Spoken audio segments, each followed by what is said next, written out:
দেখো বন্ধুরা, তোমাদের বলেছিলাম না বিড়ালে কামড়েছে। এই যে আজকে আইডিতে গেছিলাম, কতগুলো ইঞ্জেকশন ফুটিয়েছে, এখান থেকে 20-25টা।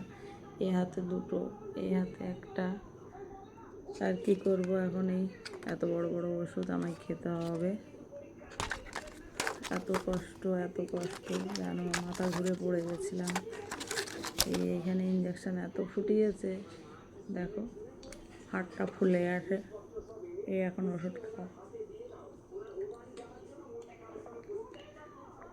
খুব কষ্ট পেয়েছি। কি বলবো তোমাদের, এত কষ্ট এর আগে কোনোদিন পাইনি।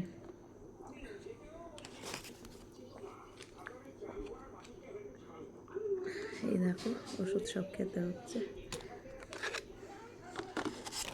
বিড়াল কুকুরের পেছনে কেউ লেগো না। আর আমি লাগিনি, যদিও খেতে দিইনি বলে আমার বাড়িরই বিড়াল আমাকে কামড়ে দিয়েছে রাগ করে।